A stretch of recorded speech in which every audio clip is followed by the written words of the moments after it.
Good afternoon. I've saved you a few minutes of watching video by just going ahead and doing my preliminary drawing and getting the forms mapped in here. Now, what I want you to do, if you have acrylic paint, use like an ultramarine blue and white only for the start of your painting. If you don't have acrylic paint, you can, and either way, you're going to have to do this painting in two separate sittings. So I'm starting with acrylic, and then I have to let it dry completely before I come in with the oils. So if you're starting with oil, you've got to put it on thin and then let it dry completely before you come in with the second phase of painting. So here I've mapped out these 5 green peppers that I picked up at the market on my way home. I cannot tell you how good these things smell.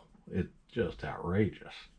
So what I'm going to start with is just by coming in with my ultramarine pretty much pure and placing the shadows that are being cast by these objects, by these peppers, on the table. So I'm going to mass in those blues. Kind of an interesting shadow here. There's, a really dark shadow right on it, and then a little bit lighter shadow off that. So I'm going to get those shadows laid in. Basically what you're doing in this stage of the painting, if something is in the shadow, I want you to paint it pretty much a solid blue. And if it's in the light, I want you to paint it white, regardless of what color the object that you're painting actually is. So like I want to really reinforce the darkness of that shadow right there. Take that a little farther. And a nice shadow coming off the foreground.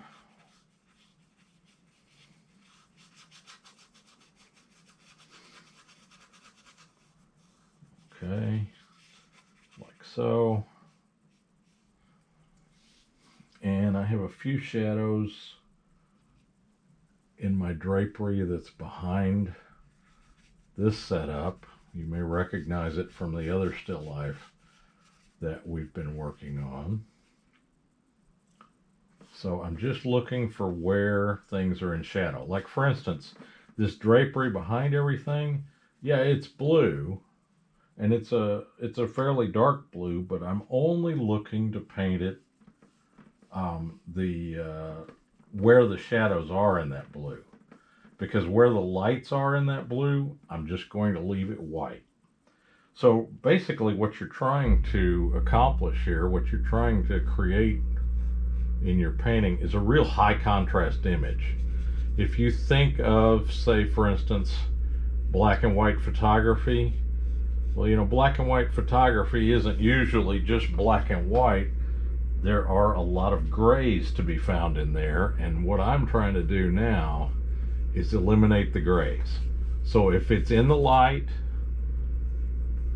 you're going to leave it white or paint it white eventually here, and if it's in the shadow, regardless of what color it is, you're going to paint it with your blue, or even if you have a violet, that would work.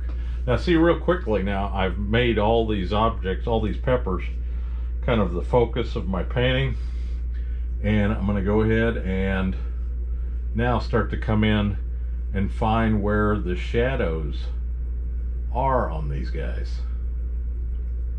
So there are some really nice shadows on the peppers. They've got some really great shapes, and they also have some really great colors, but we'll get to the color in the second part of our painting. I can't stress this enough. Remember to let your initial stages of the painting dry completely before you come in with the full range of color that we're going to use. You can be as careful as you like with this, or you can kind of, just be quick with your brush strokes like I am. Either way will work.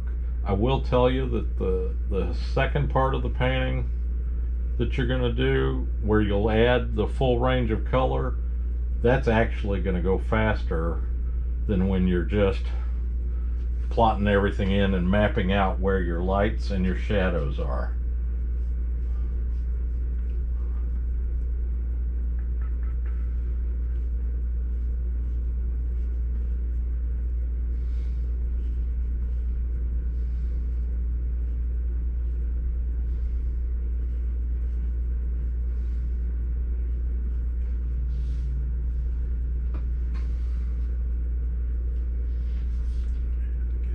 Green one here.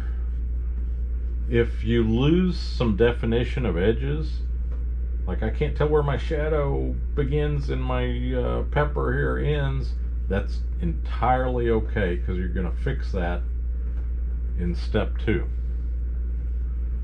This is a process that you may not use all the time in your paintings, but it's very useful to know how this works. Some colors, for instance the ultramarine that I'm using here right now, when you mix them with white they go real chalky, but if you use them in a glaze, which is what our ultimate approach is going to be in this painting, if you use them in a glaze, then the color can be light and vibrant at the same time. So here I've kind of got everything laid in terms of where the light and the shadow is. Now I'm going to come in and paint the white areas white. If you'll do that, it will it'll take the glaze that we're doing in part 2 much better. So I'm just squeezing out a little white here. If you're using acrylic, you can go, you know, fairly thick if you want to. Again, if you're using your oils and then you're going to have to let them dry, you want to put the oils on fairly thin, but you do want to cover everything. So some of this is not going to really show up too well in the video. I am just painting where the light falls on each of these objects.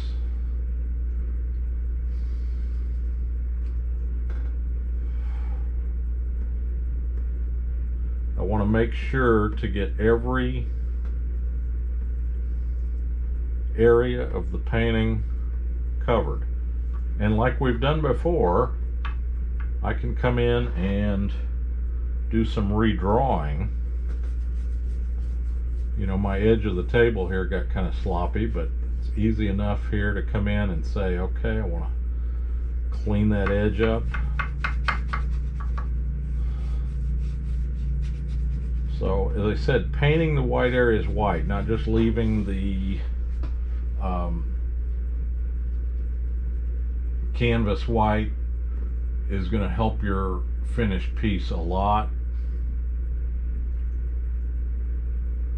And see, I'm kind of redrawing some shapes where that shadow comes in, where this shadow comes in. The acrylic works really well as an underpainting for oil paints. You can always start with acrylic and then come in with oil once it's dry. You cannot do it the opposite way. If you start with oils, you are committed to oils for the rest of the way.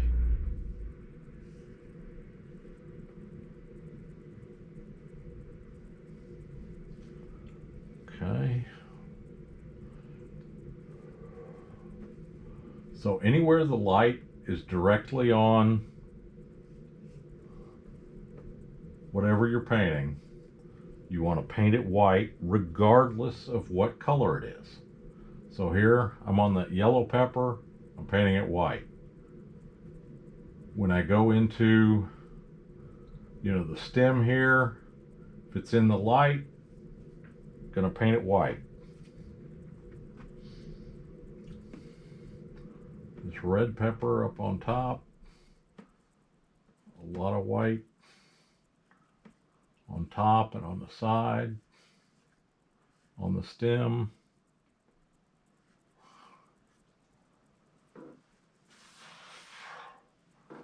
I'm going to have to come in with some more blue in the shadow here. And then this green pepper over off to the side has kind of a cool shape to it. We've got some good white there, white there.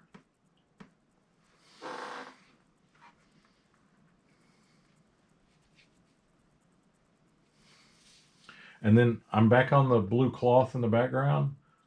If it's a part of that blue cloth that is in the light, you got it. Paint it white.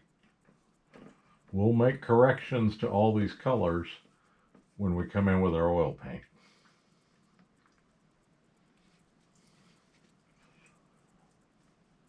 And just to reiterate, you know, spend a good amount of time on this part of the painting, because if you can get this to look good and you're clear on where your shapes are and what they're doing, then when you come in with the full range of color with the oils, it's going to go really quickly and really nicely.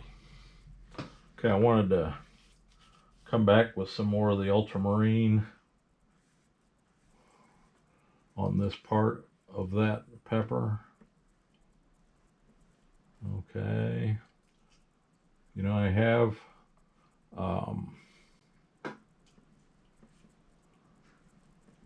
lost a little bit of that edge where the two meet.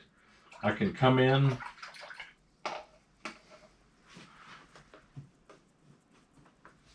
now with a little bit more of some of my ultramarine and go just a little bit darker in places that I really want the shadows to be dark.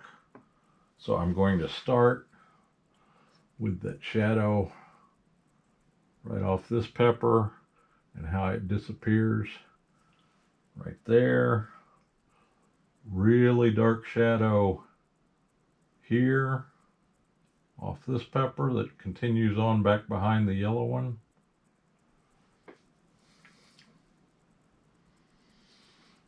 And we talked about this little shadow up here earlier. It's kind of cool the way it echoes the shape of this pepper. Come in and get really dark underneath it. I'm not looking for you to have a whole lot of value range in this stage of the painting. I just want you to basically paint everything blue or white. And you know, if you're painting everything is just blue or white and it's pretty solid, that's okay. You don't have to have more than just the two values at this point in your painting.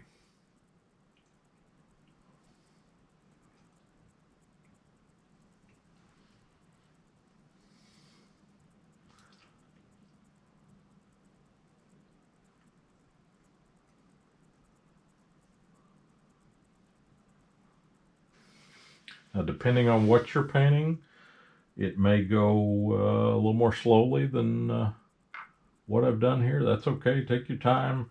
Get a good solid foundation for your painting.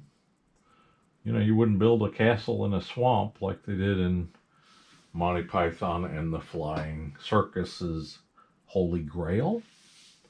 So looking for places where I can really re-emphasize some of my darks, some of my shadows.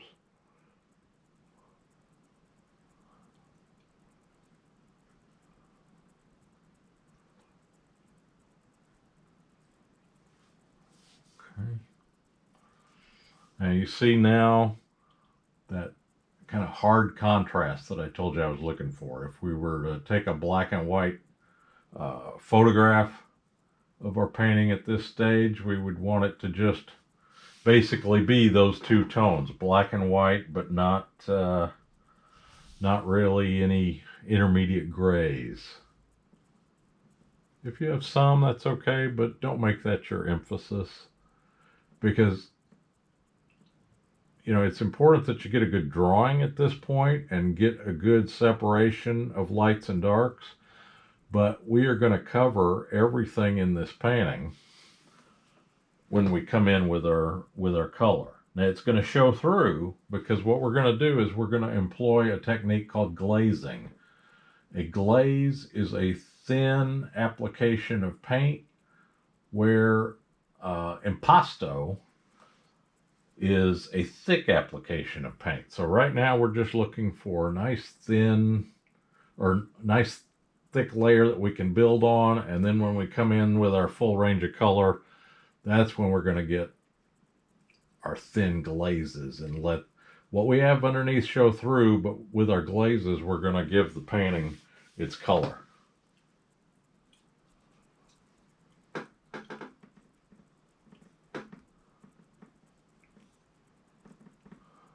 I'm sure the lady at the farmer's market had no idea that I was going to take these peppers home and paint them. But I was trying to decide what I wanted to paint for y'all today, and I saw these, and that was just perfect. So try to select some things that you have a variety of color, and try to select some things that have some vibrance to them. Okay.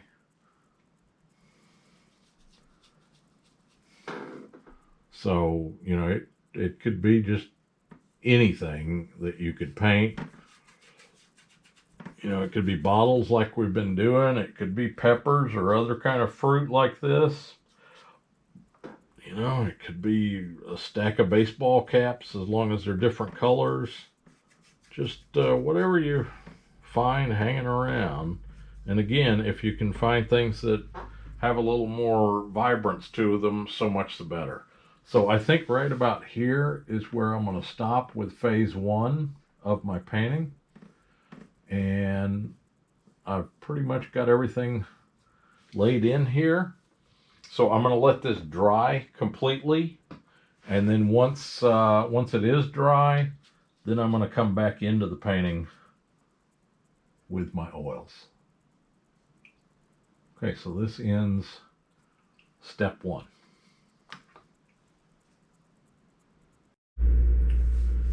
So now we're ready for stage two of our painting. As I said previously, you want to make sure your painting is completely dry. No paint on my hand. I think we're pretty good. I blotted some of the thicker areas and excess paint off with a paper towel to help facilitate the drying. So if you did this with acrylic, you know, in an hour or so, you're probably ready to paint on it. If you did it with oils, then you probably want to let it go a couple of days before you come in to stage two. Now, like we did with our landscape the other day, there's no need to put white out on your palette now, because you are not going to use it. What you're going to use to get lighter colors is the light that you already painted in various places in the painting. So I'm just going to use some water to dilute it down. And I'm going to start with this yellow-green and thin it out, you know, almost like you're putting it on like a watercolor. And I'm just going to start with the yellow-green in the places that I see some stronger highlights on my green peppers. Okay, like so. This one over here has a little bit.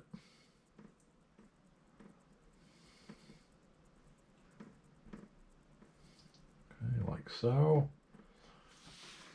And I'm going to use some of that yellow-green for the stems coming out of these peppers. Just to start with.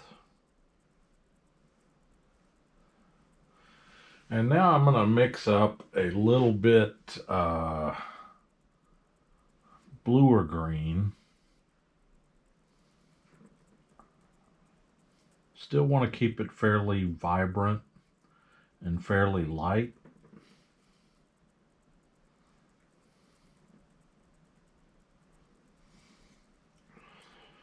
So you see, I'm going to come in with my green over the blue that I painted. And I want to let that blue and the white show through in these peppers.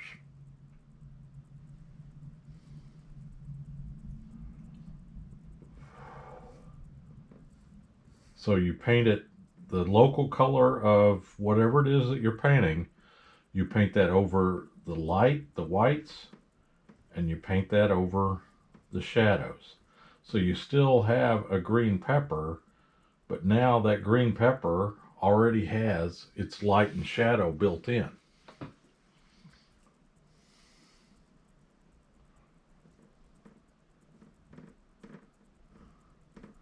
Like so.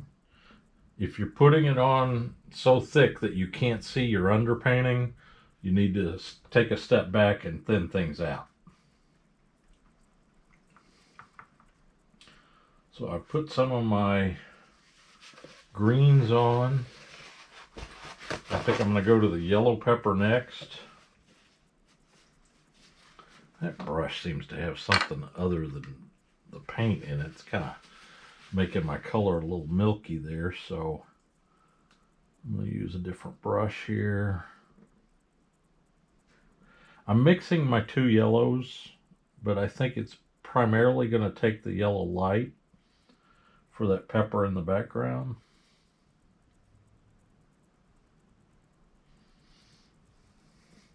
Oh, look at how the yellow goes on. You know, you put it on over the white and it gives you a nice vibrant yellow. But when you put it on over the blue that you painted the shadow in with, those two mix, not physically, but just in terms of this being a thin, transparent layer. Those two mix and you get your shadow on the pepper there.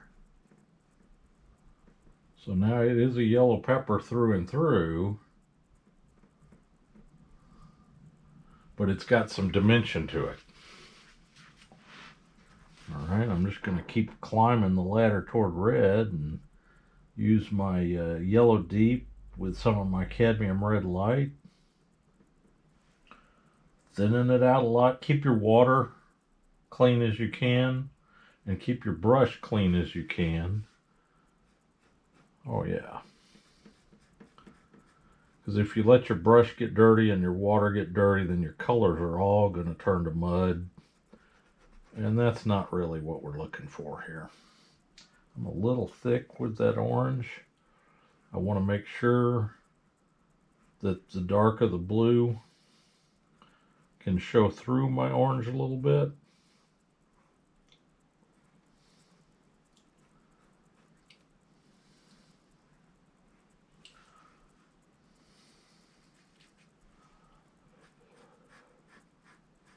If you feel like in any area you get it on too thick and you want to bring a little light back into it, you can just wet your paper towel and see, wipe it away like that.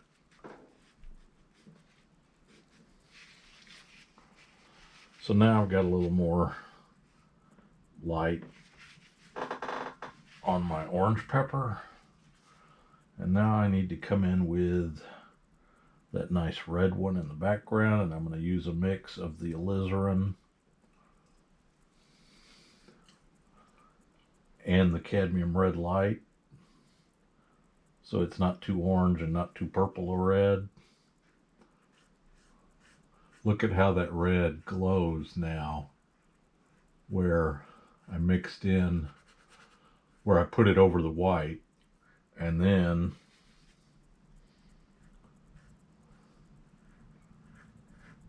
look at how it goes darker where the blue is underneath it. Now this is not a technique that you will probably use exclusively in any painting beside this one, but it's really important to know which colors are a little more transparent and which ones are a little more opaque and which ones you can use in this manner to get a nice vibrant color. Because if I mixed a ton of white with this red, it would get real chalky. But since I did it here with the white underneath giving it its color, it's kept its color pretty nicely. It's still vibrant, and that's what we're looking to get. Okay, I'm going to use my ultramarine now.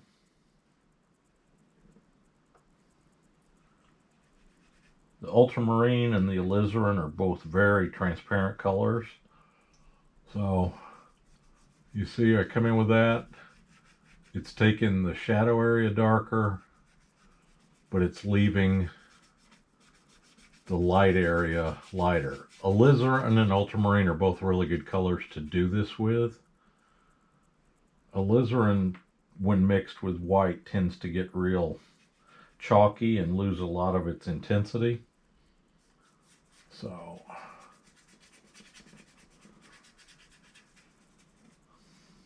it's got some color to it now. Maybe throw a little cerulean in with it as I come over here. Oh, it's a nice color.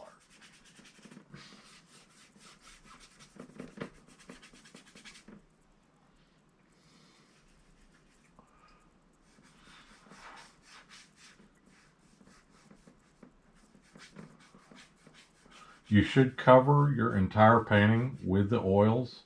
Don't leave any of just the pure acrylic underpainting showing through.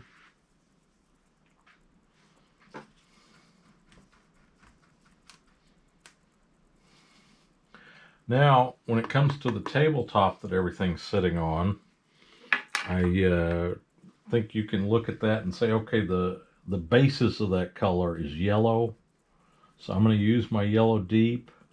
I'm going to put just a tiny bit of violet in with it so it's not too vibrant a color. I'm going to thin it out a lot.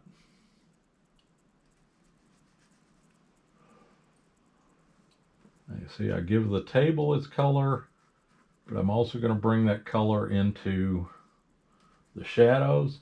If you're painting the shadows and they're not showing up, like you're not seeing the color underneath coming through a little bit, you're putting it on too thick.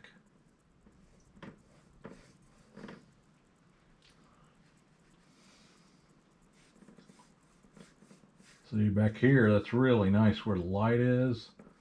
And then we should still have some of the blue showing through to tell us that that's where the table itself is in shadow.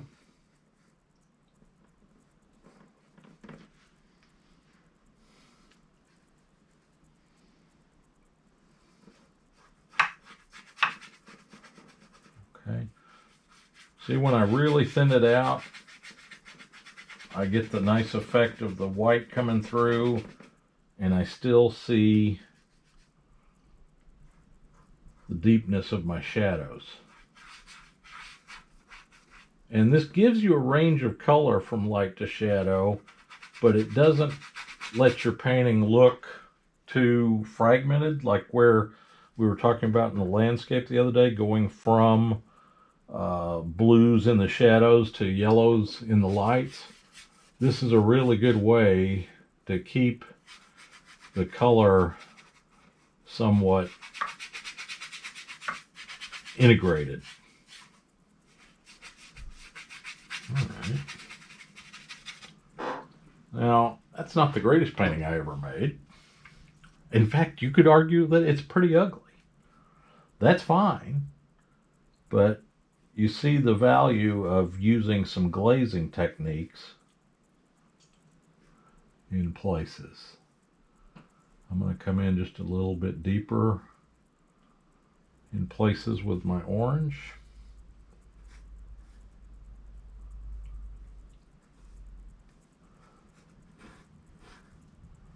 I used a paper towel earlier. Another thing that you can do is just hit it, see, with a wet brush to remove some of that color.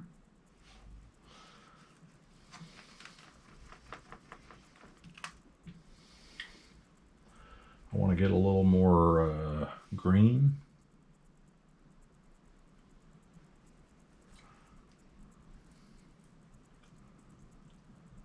And hit my green peppers a little bit more.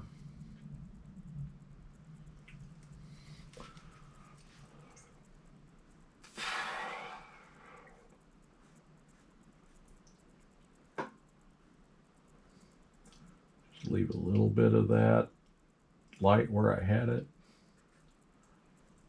Some green around where the stem comes in. I missed this green here, didn't I? And then give it a little dimension by coming in with the green there.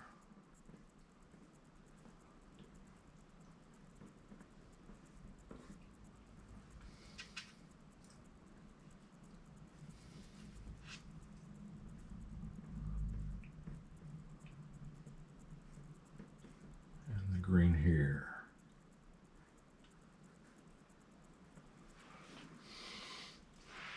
Okay, it's kind of clunky and kind of clumsy, but you see how we've been able to mix colors, not by mixing them on the palette, but by allowing our underpainting to show through. So like if I want to now come in with that blue again and cover up some of the background, not let so much of the white show through. In doing that, I'm able to put some emphasis back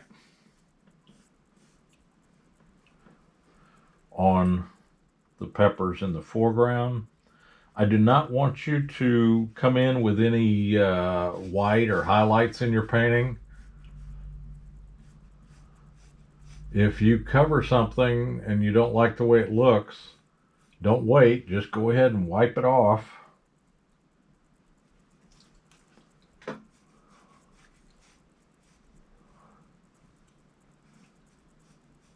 And then have a second go at it.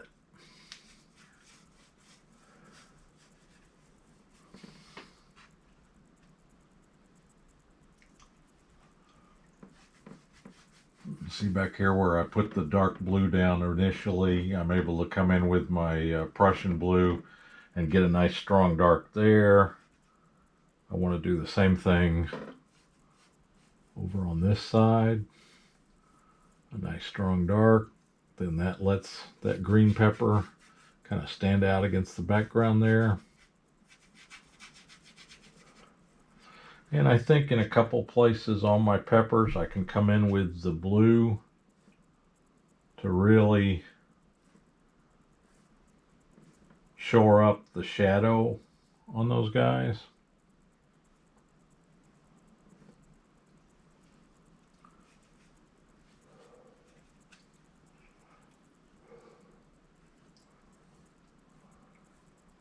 Like so. I can even use some of that blue, the ultramarine, to come in now and get even a little stronger shadow on my red pepper there.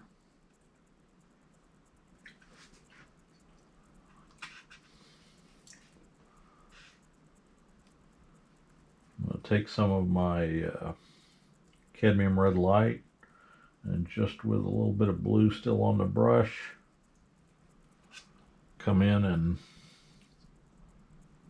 kind of shore up the shadows on this guy too. For the most part, all of your original brush strokes that you put down when you started the painting should continue to show through even in the finished piece.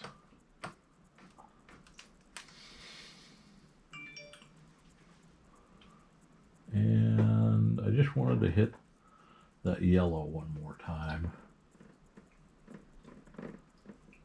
Get some of the yellow deep in this yellow pepper. Like so. Okay. Some of my shadows I think can go a little darker now, so I'm going to use some violet for the shadow on the table. Like we had this really nice shadow here that just got lost a little bit with the glazing. So I'm going to come in and take him a little darker. There's a nice shadow off the bottom of this fruit that comes through here, like so. Really good shadow here. And those shadows do so much towards planting things and putting them on the ground plane.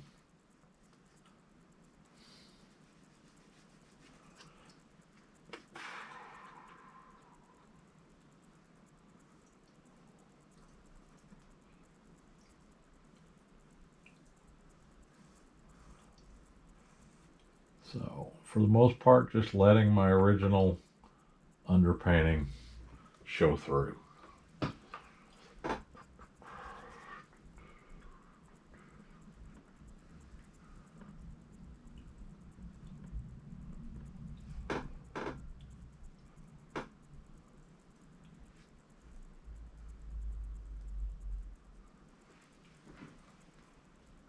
I think I want to still take that blue in the background even a little bit darker, so that yellow on this fruit can really stand out.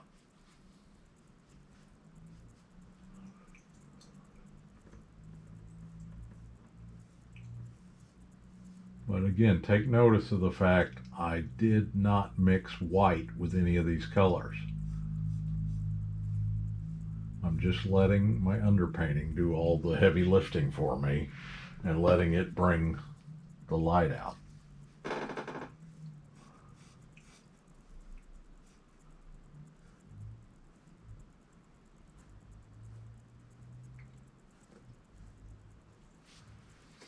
Don't want to let that run anymore there. There we go. All right, now my color, since I've reinforced some of those darks, my color is a little more vibrant. It looked pretty rough there for a couple minutes, but I think it's got something going for it now. Going to use some more of my cerulean here to just come in and give that cloth in the background a little more depth, like so. So this is basically a glazing exercise. It's not something you would do all the time in all of your paintings, but it's really important to know how to use that so that when you need to, you can get your color to really pop and create an interesting texture in your painting. So I think that will about do it for today.